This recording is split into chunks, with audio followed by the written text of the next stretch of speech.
Spoilers for Mandalorian, Star Wars Rebels, The Clone Wars, and a little bit of Breaking Bad are ahead. Hey everyone, let's talk about the season finale of The Mandalorian and that humdinger of a climax. This is ScreenCrush.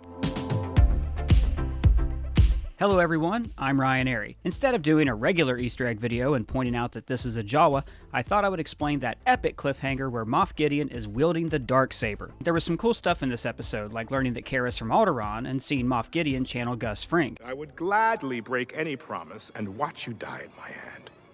I will kill your infant daughter. But for me, I was most excited to see the Darksaber make its live-action debut. So what is the Darksaber? Well, the Armorer actually alludes to its origin in this episode when she explains how Mandalorians fought Jedi. The songs of eons past tell of battles between Mandalore the Great and an order of sorcerers called Jedi that fought with such powers. Thousands of years ago, there was a Force-sensitive Mandalorian named Tar Vizsla. He was the first Mandalorian accepted into the Jedi Order. Each lightsaber is unique to the Jedi who wields it. For instance, in the Clone Wars, a Wookiee becomes a Jedi and makes his out of wood. But Tar Vizsla created a Darksaber.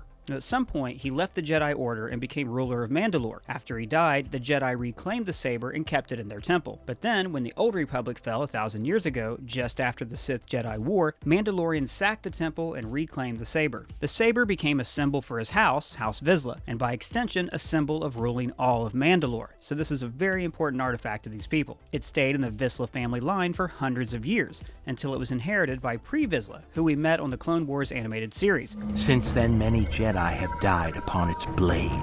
By this point, Mandalore had become a pacifist planet, but Pre-Vizsla and his followers, Death Watch, wanted the Mandalorians to become warriors again. For generations, my ancestors fought proudly as warriors against the Jedi. Now, that woman tarnishes the very name Mandalorian. And, by the way, the signet for House Vizsla can be seen in flashbacks in this episode. Now this could mean that Din Djarin, the Mandalorian, was rescued by Death Watch. Failure. Anyways, back to Pre-Vizsla. To take over Mandalore, he made an alliance with Darth Maul. Who did not die? Maul actually survived his halving and united all the crime syndicates in the galaxy to help Pre-Vizsla take over Mandalore. But Maul did a heel turn on Pre-Vizsla and executed him. Only the strongest shall rule.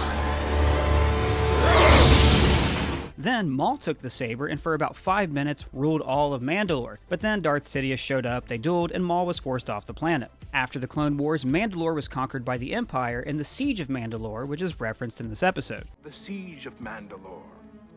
When gunships outfitted with similar ordnance laid waste to fields of Mandalorian recruits in the night of 1,000 tears. Now sometime a little after this, a Mandalorian named Sabine Wren found the Darksaber on Dathomir, that's Darth Maul's home planet. Sabine is a highborn Mandalorian, meaning their last name, Wren, is very respected on the planet. She and her mother, Ursa, killed the Imperial Viceroy on Mandalore. This kicked off a civil war between the houses loyal to the Empire and the houses who wanted to be free. Now eventually, Sabine and the rebellion helped the Mandalorians fight off the Empire, but all the houses were still divided on who should rule the planet. So Sabine gave the Darksaber to Bo-Katan. Her sister, the Duchess Satine, used to rule Mandalore before she was murdered by Darth Maul. And a little bit of a side note here, she was the forbidden love of Obi-Wan Kenobi. Had you said the word, I would have left the Jedi Order. And she was named Duchess Satine because of the movie Moulin Rouge. After gaining the Darksaber, Bo was able to reunite the houses of Mandalore against the Empire. For all of Mandalore. Now when she unites the houses, in this scene there's another connection to the live-action Mandalorian show right here. This person right here, that's your mom. Now that's where Star Wars Rebels leads off, but The Mandalorian implies things didn't go so well for Mandalore afterwards. We know they were decimated in an event called the Great Purge. That's how Werner Herzog's character obtained his Beskar. These were cast in an Imperial smelter. These are the spoils of the Great Purge. And in this episode we learned that Gideon was an ISB officer during the Purge. That's basically the Imperial Secret Police. So Gideon would have plundered both the Darksaber and the Beskar during the Great Purge.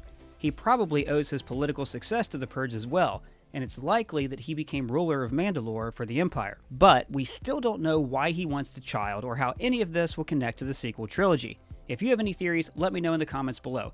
And if it's your first time here, please subscribe and let me know what you thought of the finale. For ScreenCrush, I'm Ryan Airy.